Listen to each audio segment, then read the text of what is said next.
우리 제목 한번 따라 하실까요? 예수님의 일성. 지난주와 같은 제목입니다. 첫 번째 소리, 첫 말씀, 그걸 가지고서 우리가 예수님 어떤 가치를 가지고 우리에게 전해주셨나, 어떻게 사역하셨나 살펴보자. 마가복음 1장 15절에 예수님의 첫 멘트 살펴보고 있죠. 우리 지난주하고 이번 주 두 주간에 걸쳐서 이 말씀을 가지고 나누고 있습니다. 이 말씀을요, 우리 교회 입장에서 보자면 우리는 무엇을 믿는가라고 하는 주제로 들여다볼 수 있는 마음일 겁니다. 복음서 중에서 매우 중요한 위치 차지하고 있는 마가복음이라고 말씀을 드렸습니다. 제일 처음 기록된 예수님의 복음서, 제일 처음 기록된 복음서로서 예수님의 생애에 관한 가장 근접한 기록일 거다라고 말씀을 드렸고요. 우리가 신앙생활을 그저 관습에 따라서만 할 게 아니라 이 말씀이 어떤 의미를 가지고 있는가 늘 삶에 반추해보고 들여다보면서 적용하자라는 의미로 로마서에서부터 출발해서 쭉 복음이 뭔지 뭐가 뭔지 이렇게 하나하나 살펴보는 와중에 이 말씀을 또 다시 만나게 됐습니다. 지난주에 앞선 문장 앞에 반덩어리에 대해서 말씀을 드렸어요. 따라해 보실까요? 때가 찼고 하나님의 나라가 가까이 왔다. 이것에 대해서 말씀을 드렸습니다. 하나님 나라가 뭔지, 때가 찼다는 게 어떤 건지, 가까이 왔다는 게 어떤 건지 지난주에 말씀을 통해서 좀 깊이 나눠 보았었죠. 그렇다면 이제 그 다음에 이어지는 문장을 우리가 또 생각을 해볼 필요가 있겠는데요. 한 번 더 화면을 보고 그 다음 문장이 뭔지 한번 주목해서 읽어볼까요? 시작. 이르시되 때가 찼고 하나님의 나라가 가까이 왔으니 회개하고 복음을 믿으라 하시더라. 이건 뭐 인용이니까 빼고 회개하고 복음을 믿으라. 이 두 문장이 이제 오늘 우리에게 주어졌습니다. 이게 어떤 의미, 무슨 말일까? 이 말씀을 좀 깊이 있게 들여다보면서 우리 신앙의 분명한 목적과 방향성을 갖는 우리 모든 삶은교회 공동체가 되기를 주님의 이름으로 축복합니다. 한번 살펴보시죠. 먼저 회개하라라는 문장부터 한번 살펴보았으면 좋겠습니다. 회개라는 말이 썩 기분 좋은 문장은 아니죠, 그죠? 누가 만약에 우리 면전에서 우리한테 눈 똑바로 마주치면서 회개해 이런다고 하면 기분 좋게 들을 사람은 없을 것 같아요. 회개해라.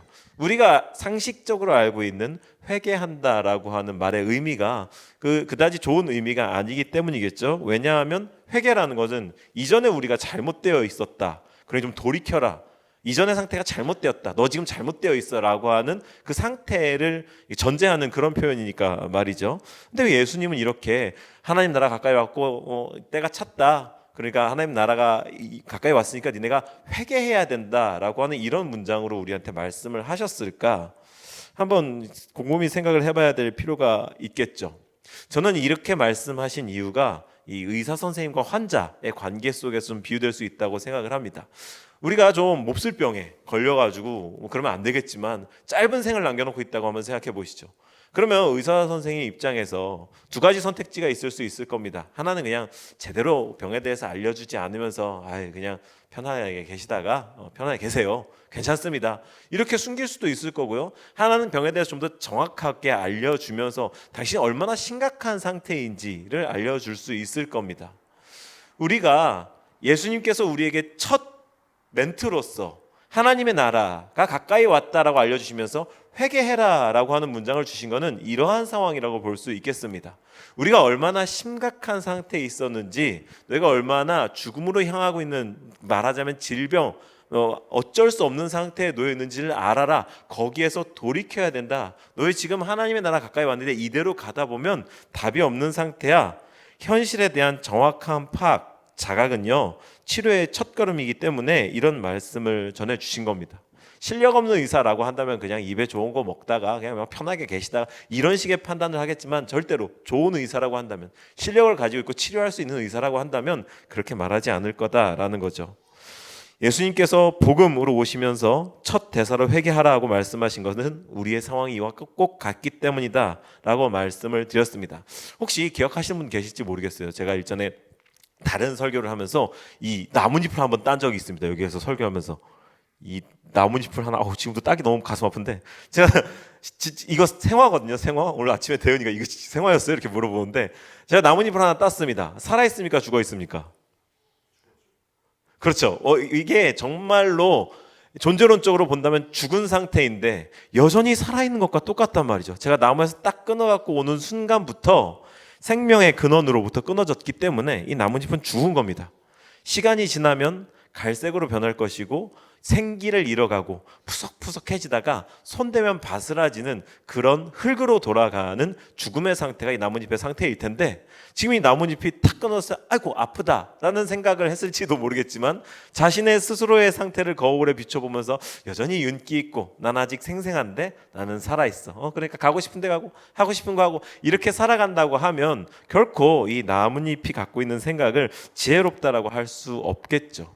우리 인간의 상태가 이것과 마찬가지인 상태, 생명의 근원으로부터 단절되고 거기에서부터 끊어져 나와서 죽음에 이르렀는데, 이미 죽음의 상태가 시작되어 있는데 여전히 지금 내 코로 숨을 쉬고 내 발로 걸어다니면서 내가 하고 싶은 일들을 할 수 있다라는 것 때문에 난 아직 살아있어, 영원히 살 것 같아, 뭐 한번 이렇게 인생 멋지게 살아보는 거 내 뜻대로 살면 되는 거 아니겠어? 라고 생각한다고 한다면 이 나뭇잎과 나무 줄기에서 끊어진 나뭇잎과 크게 다르지 않겠다라고 할 수 있겠습니다. 우리의 상태가 생명의 근원으로부터 차단되어져 있는, 끊어져 있는 상태라는 것, 그 자각이 모든 복음의, 우리의 회개의 출발점이다라고 할 수 있는 거죠. 그래서 우리가 죄된 존재다라는 것을 자각하는 것은 매우 중요합니다. 우리는 로마서를 통해서 죄가 무엇인지, 죄된 상태가 어떤 것인지 아주 피로하리만치 길게 들었었기 때문에 죄에 대한 언급은 조금 생략을 해도 될 것 같아요. 그렇다면 이제 이 회개라는 것에 대해서 조금 깊이 좀 더 한 발 더 들어가서 생각을 해보시죠. 신약 성경에서 이 회개라는 표현이요, 인식하다, 이해하다라는 동사와 이 변화를 뜻하는 전치사가 합쳐진 그런 헬라어 동사를 의미합니다. 다시 한번요, 인식하다, 이해하다라는 뜻의 동사 그리고 변화를 뜻하는 전치사가 합쳐진 것. 따라서 사물과 이 만사를 이해하는 방식에서 획기적인 변화가 일어나는 게 바로 회개입니다. 사물과 만사를 이해하는 방식에서 획기적인 변화가 일어나는 것. 유턴이라고 할 수 있겠죠. 가던 방향을 완전히 돌리는 것. 회개, 가다가 돌이키는 것, 방향을 돌이키는 것, 만물을 인식하던 방식에서 획기적인 변화가 일어나는 것. 이제껏 진행해오던 것과는 완전히 반대 방향으로 흘러가는 것이 회개라고 할 수 있겠습니다. 우리가 상식적으로 그냥 아니죠, 일반적으로 기독교라고 하는 종교를 이해할 때에 회개라고 하면 참회의 눈물을 흘리는 그런 모습, 풍경을 많이 떠올립니다. 어디 이렇게 막 열광적인 분위기의 집회에 참석해서 함께 기도하다 뜨거운 눈물을 흘리는 것, 이런 종류의 풍경을 떠올릴 수 있겠는데 그 감정만을 의미하지는 않는다 라는 것을 좀 강조하고 싶어요. 두 가지를 다 강조하고 싶습니다. 감정만을 의미하지 않지만 감정 또한 포함됩니다. 왜냐하면 인간은 감정을 가진 존재이기 때문에 하나님께서 우리의 존재, 죄된 존재, 죽을 수밖에 없는 이 현실을 자각하게 하셨을 때에는 자기 존재에 대한 탄식은 나올 수밖에 없는 겁니다. 그래, 감수성이 좀 더 풍부한 사람이면 그 눈물의 양이 좀 더 많다고 할 수 있겠고, 그렇지 않은 사람에게는 좀 더 이렇게 적을 수 있겠지만 어쨌든 우리가 지정의가 함께하는 존재로서 감정 또한 포함된다라고 하는 이야기를 덧붙이고 싶습니다. 그런데 감정으로만 생각하는 그런 분위기들도 많아서 저에겐 좀 조바심이 있거든요. 그래서 이런 문장으로 정리를 해보고 싶습니다. 폴 워셔라고 하는 이 미국의 복음주의 설교자이신 형제님이신데요, 본인 스스로를 브라더 폴 워셔 이렇게 표현하시는 목사님이신데요, 이렇게 이분이 참된 회개를 다음에 8가지로 확인할 수 있다라고 하면서, 제가 앞서서 감정을 말씀을 드렸는데 감정을 위시해서 이 8가지로 한번 진단해보자라고 제안하셨는데요, 제가 읽어드릴 테니까 여러분도 한번 생각해 보시죠. 생각이 변화된다, 죄를 슬퍼한다, 죄를 인정하고 고백한다, 죄에서 돌이킨다, 자기 의와 행위를 부인한다, 하나님께로 돌아선다, 복종한다, 회심이 지속적으로 더욱 깊어진다. 분명히 두 번째에 이 죄를 슬퍼한다라고 하는 슬픔이라고 하는 부분이 포함이 되어 있는데 그게 전부가 아닙니다.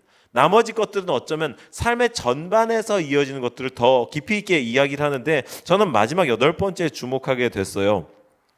회심이 지속적으로 더욱 깊어진다.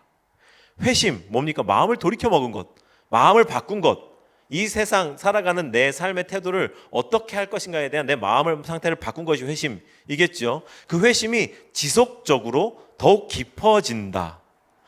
오늘은 조금 요만큼 다르게 살았으면 내일은 조금 더 한 발 더, 그 다음 날은 한 발 더, 이렇게 가면서 우리의 삶이 지속적으로 회심이 깊어지는 것, 그게 회개라고 할 수 있겠습니다. 한순간만이 아닌 거죠. 당신 회개했습니까? 이러한 질문에 대한 답이 있다면, 답을 해야 한다라고 하면 우리는 세 가지 시제를 다 동원해야 할 거라고 생각합니다. 회개를 했고, 회개하는 중이며, 회개할 것이라고.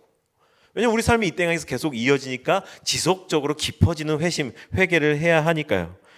이제 이전에는 문제가 아니던 것들이 문제로 여겨지고 하나씩 하나씩 해결하고 바꿔가다 보니 또 이전에 대수롭지 않았던 것들이 이제는 중요해지고 보다 깊은 수준의 회개에 이르는 삶이 되는 것, 우리 모두가 그런 삶이 되기를 주님의 이름으로 진심으로 축복합니다. 이게 회개라는 것에 대해서 생각을 해봤습니다. 이제 우리가 만나는 두 번째 문장은요, 회개에 이어서 복음을 믿으라라고 하는 겁니다. 한번 따라해 보실까요? 복음을 믿으라. 복음이라는 말 무엇인가요? 제가 이렇게 처음 로마서 시작하면서 한번 정리했었는데, 복음이라고, 여러분들한테 복음이 뭡니까? 라고 물어보면 이렇게 대답하시면 됩니다 라고 말씀드렸었는데 혹시 기억이 나실까요? 제가 시험에 들지 않기 위해 물어보지 않겠습니다. 우리가 복음이 뭐냐라고 물어본다면 그냥 차포 다 떼고 예수 그리스도 이렇게 말씀하시면 된다라고 이야기를 들었었죠. 하나님께서 이 땅에 우리를 보내신 예수 그리스도, 그리고 그분께서 행하신 놀라운 일, 뭐 이런 쭉, 그리고 그 이후로 더 부연 설명할 수 있는 것들인데 줄이면 그냥 예수 그리스도다 이렇게 말씀을 하시라고 이렇게 말씀드린 적이 있는데요. 굿뉴스, 가스펠입니다. 하나님의 말씀, 그리고 좋은 소식, 모두에게 울려 퍼지는 좋은 소식. 죄로 인해 얼룩졌고 하나님을 거역했기에 멸망할 수밖에 없었던 인간에게 하나님이 대안을 주셨다. 하나님이 직접 대가를 치르셨다. 왜? 사랑하기 때문에. 이게 복음이라고 여러분들한테 말씀을 드렸던 적이 있습니다. 그렇기 때문에 우리한테는 또 그것도 로마서를 통해서 살펴봤으니까 믿음이 이제는 문제일 것 같아요. 믿는다. 믿음에 관해서 참 할 얘기가 많은데, 믿음은 대상을 필요로 하죠. 마가복음이 일관되게 말하는 믿음의 대상은요, 예수 그리스도입니다. 예수 그리스도. 우리 믿음의 대상 예수 그리스도. 그렇기 때문에요, 믿음은요, 그냥 우리가 일반적으로 정의하는 단어인 자기 확신, 신념하고는 구별되어야 합니다. 성경에 기록된 사건들 가운데 혈루증을 앓던 여인의 이야기 아시죠? 혈루증을 여러 해 동안 앓느라고 이 여인의 삶은 피폐하게 망가졌습니다. 재산도 탕진했고요. 건강은 물론이고 주변 인간관계까지 다 파탄된 게 이 여인이 앓고 있던 병의 특징이고, 이 여인의 삶을 야금야금 파괴해가던 그런 현실이었습니다. 그 여인이 인파를 뚫고 지나가던 예수님한테 죽을 힘을 다해서 다가갔죠. 생각해 보세요. 혈루증이었으면 온몸에 피가 계속해서 빠져나가는 일종의 빈혈의 증상들이 있었겠죠. 얼마나 맥이 없었겠습니까? 피부빛도 창백하고 막 제가 상상해 보건대 아마 바짝 말랐을 것 같아요.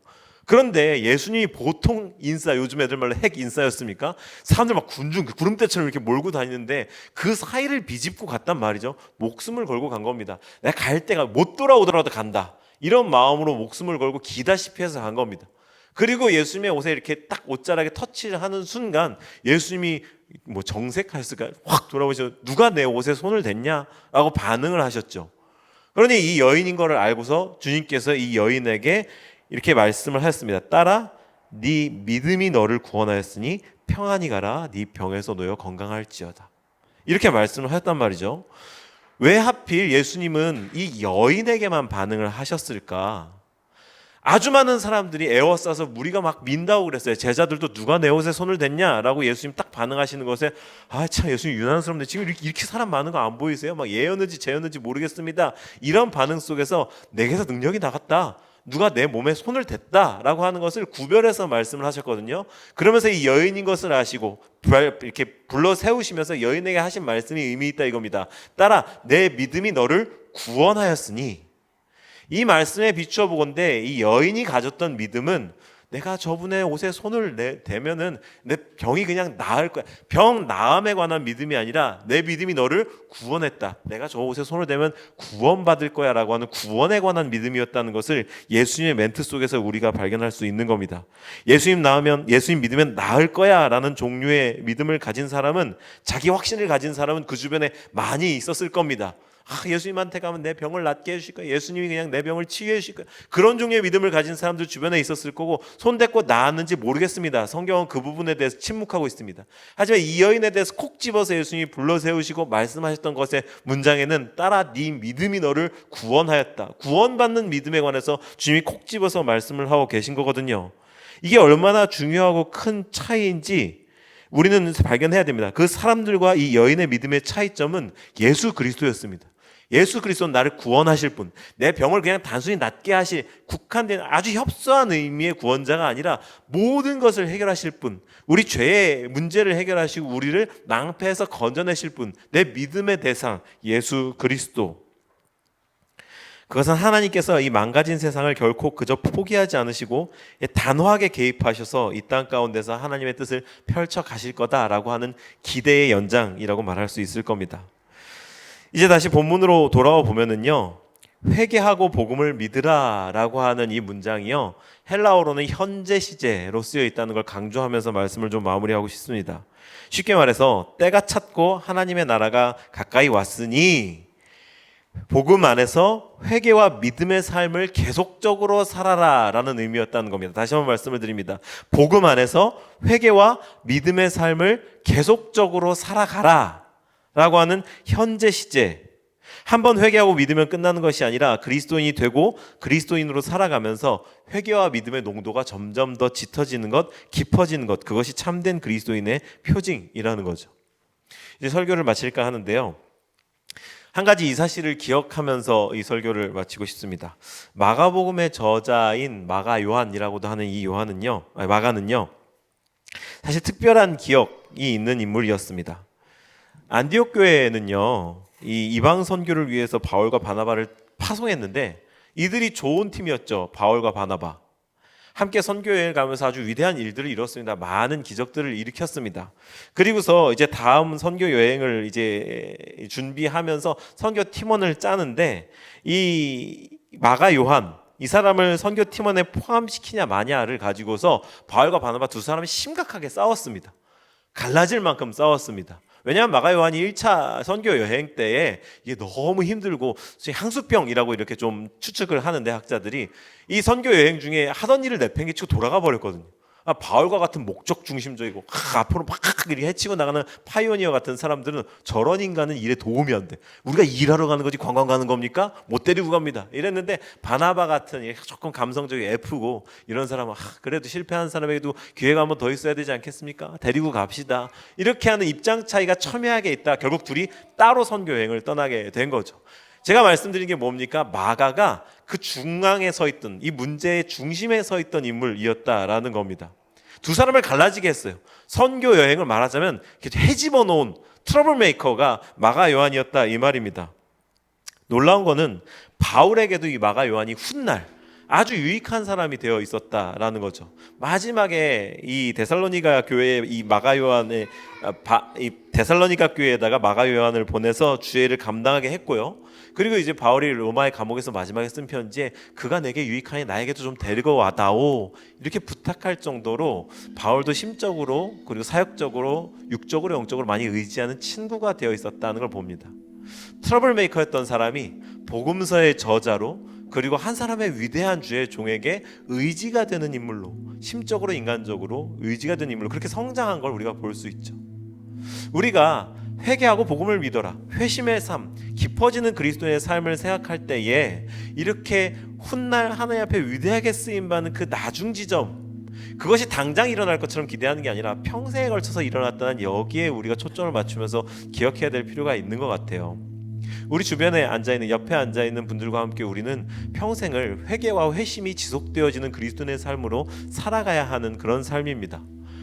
뭐 생활이 어떻게 바뀌든지 인생을 어떻게 계획하고 어떻게 살아가느냐에 따라서 함께하는 삶이 거기에서 일단락되고 다른 삶이 시작도 이럴 수 있겠지만, 적어도 하나님께서 지금 이 순간은 우리를 삶은 교회 공동체로 부르셨고요, 내 옆에 있는 사람을 나의 동반자로 허락해 주셨습니다.